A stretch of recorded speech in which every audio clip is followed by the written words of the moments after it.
very rainy Beltway. The big winds have not materialized.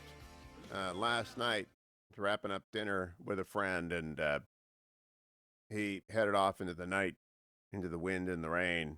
And I thought, I wonder if we're going to have to batten down the hatches because the tropical storm was coming ashore at Myrtle Beach and heading up the mid-Atlantic. And it got here. I mean, we had some pretty thunderous storms. But then it just drizzle, just raining. So we will have an accumulation of rain today. Hey, welcome aboard to the Twin Valleys Talk Network. Our friends in Milton and Lewisburg, Pennsylvania on WMLP 1380 AM, 94.5 FM. Our friends in Williamsport, Pennsylvania, WWPA 1340 AM, 101.7 FM, and WILQ HD3. It's great to have all you folks in the Twin Valleys Talk Network. Now, I look at the map.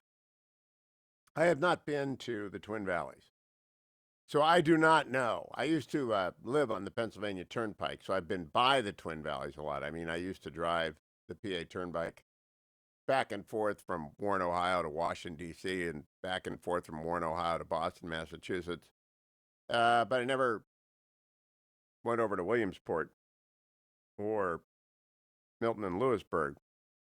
But I know you're closer to Philly than you are to Pittsburgh. So I am assuming you're Eagles fans, which is fine. And my phone number is 1-800-520-1234. If you are Steelers fans, you can call and we'll just slow it all down for you. All right, we'll talk really slow.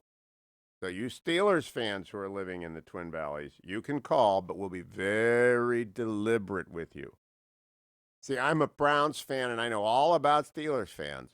And so we'll take care of you here. You're welcome. Hey, I just thought today, Hurricane Day, Tropical Storm Day, there's a storm brewing in the United States. I don't think it's going to happen because I think Trump's going to win, and I think the Republicans are going to go hold the Senate. But because of what is going on in the Democratic Party, and I watch it every day. You know, right now they are holding hostage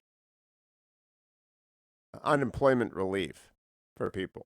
Nancy Pelosi and Chuck Schumer will not grant unemployment relief, will not provide benefits to a whole host of people that need benefits because they want radical policies and they believe that the Republicans have to give them. They don't, and they won't.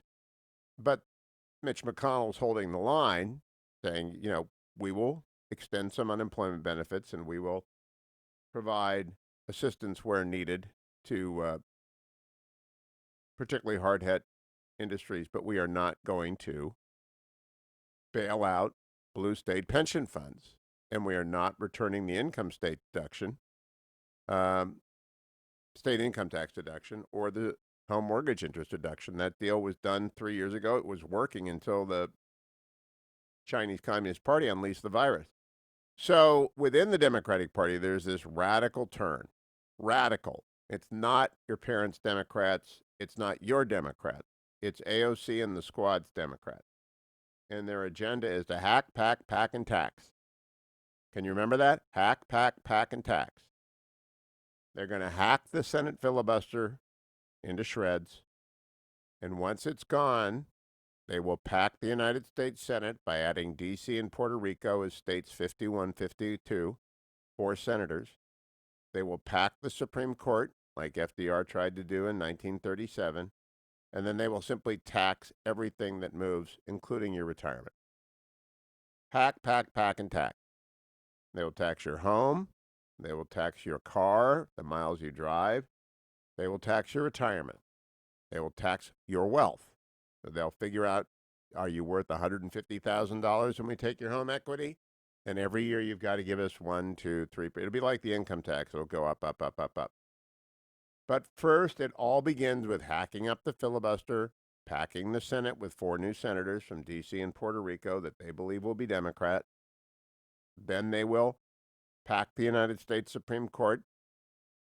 And this is not even assuming a replacement of Justice Ginsburg. That rumor swept D.C. yesterday, and I hope it's not true. As I said, I wish nothing but the best for Justice Ginsburg. She ought to be allowed to retire with a Democrat. I want her to get there she's an extremely nice person, and she's wrong, but she's an extremely nice person, and I don't believe those rumors. But the big debate yesterday, because it's D.C. and it's silly season, it's August. Would the Republicans fill the seat? Of course they would.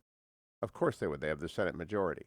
And the rules is the Senate, the people who have the majority make the rules. Harry Reid set down that rule, and we're going to live with the Reid rule. The majority sets the rules. And we didn't fill the seat when Merrick Garland was there because we didn't have to, because the Senate had the majority. And we are going to set the rules. Now, the one rule that has never changed has been the legislative filibuster. Mitch McConnell has always said it's necessary to the constitutional republic. And he's right. I was never in favor of the filibuster for judges or appointees because the confirmation power is explicitly given to the Senate in the Constitution. Everything begins with what does the Constitution say, as amended and is interpreted by the court. And Republicans are constitutional rule of law people, and Democrats are power people. And look, you can be a power person all you want, just don't deny it. They don't care what the rules are. They want power, and they want to make up the rules as they go along. AOC, you think she has a concept of a rule? No. She has a concept of AOC. And she's very charismatic. Media Matters, they don't have a rule. They have a concept of Media Matters ruling. Do you think the unions have a rule of law? No, they have a concept of the unions ruling. Think the wacko environmentalist fringe have a concept of the rule of law on private property? No. They have a concept of the fringe ruling. Antifa, Black Lives Matter, every radical group out there in the streets of Portland, Seattle, across the United States, do you think they have a rule of law in mind? They have their rule in mind.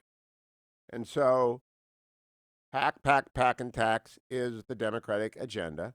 I just tweeted out that you need to be participating in this. You need to stop the end of the filibuster. You need to stop the packing of the Senate. You need to stop the packing of the Supreme Court. You need to stop the massive tax hikes, which will, I think, actually destroy the United States economy. And sideline us in the competition with China. They will slash the defense budget. I suppose it could be pack, tax, and slash, because they will slash the defense budget. But I know that lots of you want to just focus on Trump, Biden, and I do most days. But I want you to focus as well on Susan Collins in Maine. She's got to win. Tom Tillis in North Carolina. David Perdue in Georgia. Tommy Tuberville in Alabama. John James in Michigan. Joni Ernst in Iowa. Steve Daines in Montana. Cory Gardner in Colorado. Martha McSally in Arizona. I'll repeat. Susan Collins in Maine. Tom Tillis in North Carolina. David Perdue in Georgia. Tommy Tuberville in Alabama. John James the only non-incumbent I think is going to win are Tommy Tuberville and John James. Joni Ernst in Iowa. Steve Daines in Montana. Cory Gardner in Colorado, and Martha McSally in Arizona. I mean, you can also give money to the Senate Leadership Fund, which is Mitch's fund. He runs that like the Strategic Reserve. Tom Cotton is accumulating, raising money, working every day, going all over this country to help every Republican he can. And Lindsey Graham, who is safe but is raising money as well. They're all trying to keep the Senate as a bulwark in the event that Joe Biden wins. Now, Donald Trump is closing the gap, and he's picked up momentum, and the numbers are going in the right direction. But focus on the Senate today. 1-800-520-1234. Can you imagine what it would be like if the Democrats have the House, the Senate, and the presidency with a barely competent Joe Biden? AOC will run this country, and it will be pack, and tax, and slash. I'll be right back, America. Stay tuned. Portions of the